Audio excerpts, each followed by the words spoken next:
Latest खबरें पाने के लिए कल्याण टुडे चैनल को सब्सक्राइब करें और नोटिफिकेशन पाने के लिए बेल आइकॉन बजाएं।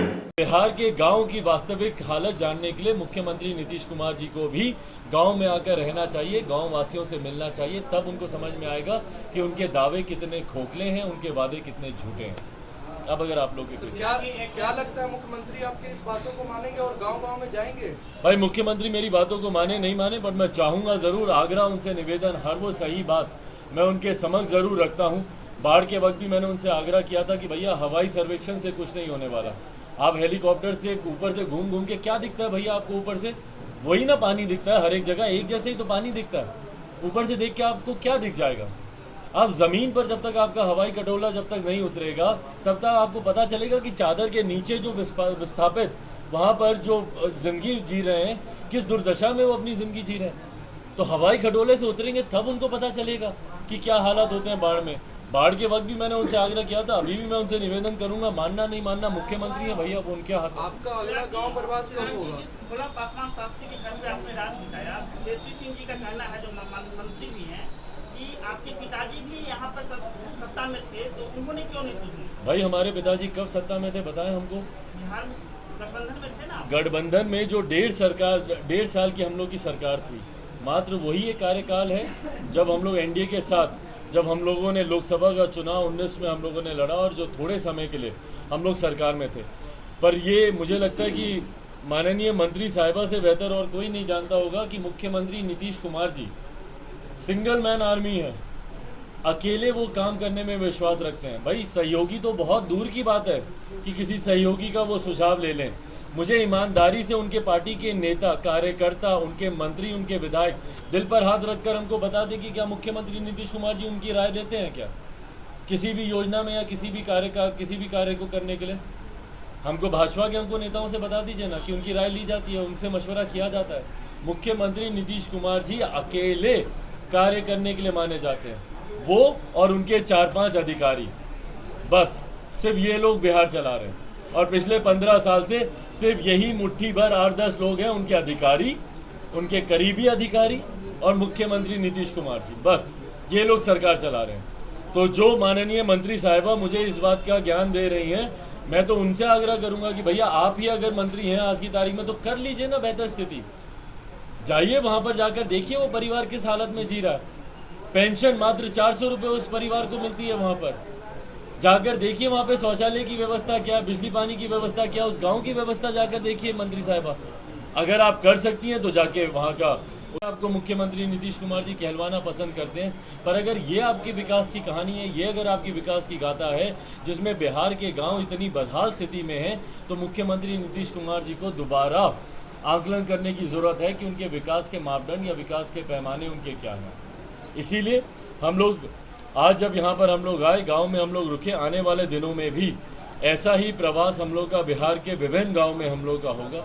और गांव में जाना, कई लोग हैं संभवतः आप में से भी मुझसे सवाल पूछेंगे, क्योंकि स्थानीय कुछ विधायक और मंत्रीगण सवाल उठा रहे हैं कि भैया हम ऊँची राजनीति कर रहे हैं। अगर राजनीति करना कहते हैं तो ऐसी राजनीति मैं चाहूँगा कि हर कोई करे और शुरुआत मुख्यमंत्री नीतीश कुमार जी करें।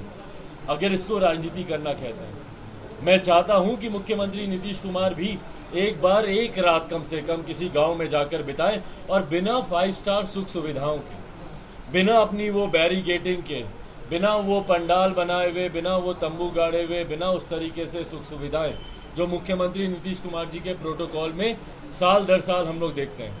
जब वो सड़क मार्ग से भी गुजरते हैं, आप सब जानते ही हैं भैया, मुख्यमंत्री नीतीश कुमार जी को गंदगी देखना पसंद नहीं है, तो सफाई कराने की बजाय मास्किंग कर देते हैं, सफ़ेद पर्दे लगा दिए जाते हैं सड़क के दोनों तरफ, कॉरिडोर जाम कर दिया जाता है, रूट लगा दिया जाता है ताकि कोई गरीब व्यक्ति आकर अपनी गरीबी की दुहाई मुख्यमंत्री नीतीश कुमार जी को ना दे दे, कोई गरीब व्यक्ति आकर उनसे हाथ ना मिला ले कि उनके हाथ गंदे ना हो जाए, कोई गरीब व्यक्ति अपनी प्रताड़ना, अपनी वेदना उनको ना बताए, क्योंकि मुख्यमंत्री नीतीश कुमार जी को फिर उस पर काम करना पड़ेगा और ये मुख्यमंत्री चाहते नहीं हैं। तो इसीलिए अगर कोई इसे राजनीति कहता है तो मैं चाहूँगा कि ऐसी राजनीति हो, लोग आएँ और गांव में कम से कम इनके मंत्री जाएं, विधायक जाएं, गांव में समय बिताएं, गांव वासियों के बीच रहें रात वैसे ही जैसे वो लोग रहते हैं। तब उनको पता चलेगा कि भैया क्या शौचालय की व्यवस्था है, क्या बिजली पानी की व्यवस्था है, डबल इंजन की सरकार बिहार में चल रही है।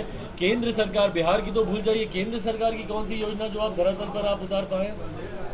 प्रधानमंत्री आवास योजना के तहत यहाँ पर घरों के हालात देख लीजिए, किस जर्जर हालत में उन घर के हालात हैं। शौचालय, हमारे प्रधानमंत्री जी चाहते थे कि भैया बिहार के हर एक गांव में शौचालय बने।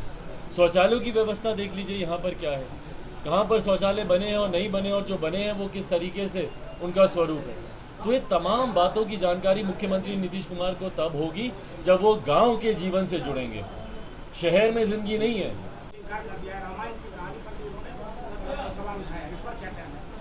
भाई देखिए, बिहार में और बहुत समस्याएं हैं। ये जो बात बात पर रामायण, महाभारत, देवी देवताओं के ऊपर उंगली उठाना, उनके ऊपर प्रश्न चिन्ह उठाना, बिहार में बहुत समस्याएं हैं। और सत्ताधारी जितने नेता हैं, मैं उनसे आग्रह करूंगा, विनम्रता से आग्रह करूंगा कि भैया हमें रोजगार दे दीजिए, हमें रामायण महाभारत से नहीं लेना देना।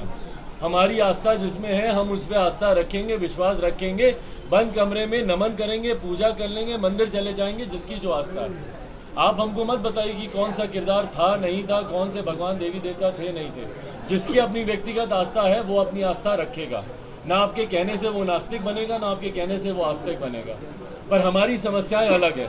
हमको जवाब दीजिए कि भैया 19 लाख रोजगार का आपने वादा किया था। रामायण महाभारत में मत उलझाइए, हमको बताइए कि 19 लाख रोजगार कब मिलेंगे।